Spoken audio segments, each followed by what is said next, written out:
പറയാൻ പോകുന്നത് 2 നബിദിന പ്രസംഗമാണ്. ആദ്യമായിട്ടാണ് ഈ ചാനൽ കാണുമെങ്കിൽ ഒന്ന് സബ്സ്ക്രൈബ് ചെയ്യുക, ലൈക്ക് ചെയ്യുക, ഷെയർ ചെയ്യുക, കമൻറ്റ് ചെയ്യുക. ബഹുമാനപ്പെട്ട ഉസ്താദുമാരെ, മാതാപിതാക്കളെ, കൂട്ടുകാരെ, അസ്സലാമു അലൈക്കും. ഈ സുന്ദര സുദിനത്തിൽ ഞാനൊരു കഥ പറയാം. അങ്ങ് പുണ്യമദീനത്ത് തിരുനബി സല്ലല്ലാഹു അലൈഹി വസല്ലമയുടെ ശിഷ്യഗണങ്ങളിൽ നിർത്താതെ സ്വലാത്ത് ചൊല്ലിക്കൊണ്ടിരിക്കുന്ന ഒരു സ്വഹാബി ഉണ്ടായിരുന്നു. ഏത് സമയത്തും ആ അധരങ്ങൾ സ്വലാത്ത് ഉറവിട്ടുകൊണ്ടേയിരിക്കും. ജൂതജനതക്ക് ഇതത്ര പിടിച്ചിരുന്നില്ല. കാട്ടിൽ നിന്ന് വിറക് വെട്ടി നാട്ടിൽ കൊണ്ടുവന്ന് വിറ്റാണ് ആ സ്വഹാബി ജീവിച്ചിരുന്നത്. ഒരു ദിവസം സ്വഹാബി വിറക് വെട്ടാൻ കാട്ടിലേക്ക് പ്രവേശിച്ചതും ജൂതകിങ്കരന്മാർ അദ്ദേഹത്തെ വളഞ്ഞു. മുഹമ്മദിനെ പ്രകീർത്തിക്കുന്ന നിന്റെ നാവിനെ ഞങ്ങൾ എടുക്കുമടാ എന്ന് ആക്രോശിച്ച് ആ പരിശുദ്ധ നാവിനെ അവർ അരിഞ്ഞെടുത്തു. അത്യധികം ദുഃഖിതരായി രക്തപുരണ്ട നാവും കയ്യിൽ പിടിച്ച് സ്വഹാബി തിരുസന്നിധിയിൽ എത്തി. തൻ്റെ നാവ് മുറിഞ്ഞു പോയതിലല്ലായിരുന്നു ആ സ്വഹാബിയുടെ സങ്കടം. ഇനി എങ്ങനെ ഞാൻ തിരുനൂറിൻ്റെ മേൽ സ്വലാത്ത് ചൊല്ലും എന്നതിലായിരുന്നു.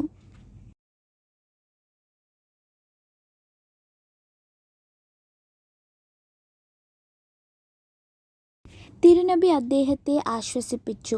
ശേഷം അല്പം ഉമിനീർ പുരട്ടി ആ വിശുദ്ധ നാവിനെ അവിടെ ഉറപ്പിച്ചു കൊടുത്തു.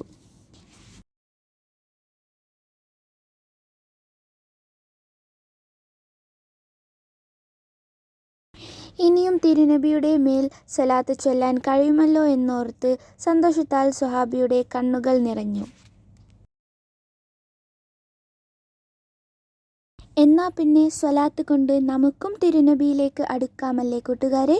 എന്നാൽ ശരി, അസ്സലാമു അലൈക്കും വറഹ്മത്തുള്ളാഹി വബറകാതുഹു.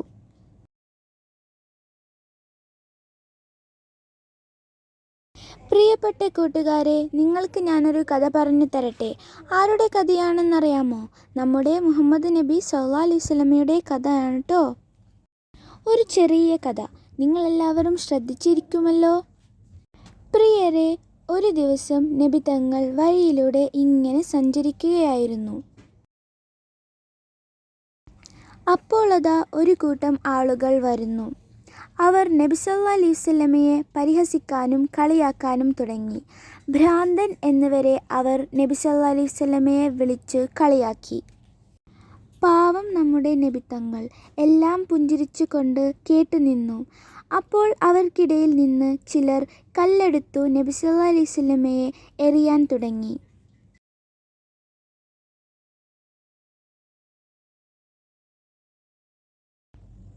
തങ്ങളുടെ കാലിൽ നിന്ന് ചോര വരാൻ തുടങ്ങി. അപ്പോൾ ജിബ്രീൽ അലൈഹിസ്സലാം അവിടെ വന്നുകൊണ്ട് ചോദിച്ചു, പുന്നാര നബിയെ, ഈ കാണുന്ന മലകൾ അവർക്ക് മുകളിൽ ഞാൻ മറിക്കട്ടെയോ? അപ്പോൾ നമ്മുടെ മുത്തുനബി സല്ലല്ലാഹു അലൈഹി വസല്ലമയുടെ മറുപടി എന്താണെന്നറിയാമോ? വേണ്ട ജിബ്രീലെ, അവർ അറിവില്ലാത്ത സമുദായക്കാരാണ്. ഹോ, എന്തൊരു സ്വഭാവമല്ലേ കൂട്ടുകാരെ!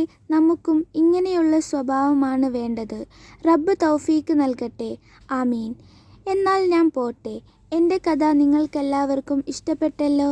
അസ്സലാമു അലൈക്കും. അപ്പോൾ അത്രയേ ഉള്ളൂ ഇന്നത്തെ വീഡിയോ. ഇഷ്ടപ്പെട്ട ലൈക്ക് ചെയ്യുക, സബ്സ്ക്രൈബ് ചെയ്യുക, കമൻറ്റ് ചെയ്യുക. അടുത്ത വീഡിയോയിൽ കാണുന്നവരെ ബൈ.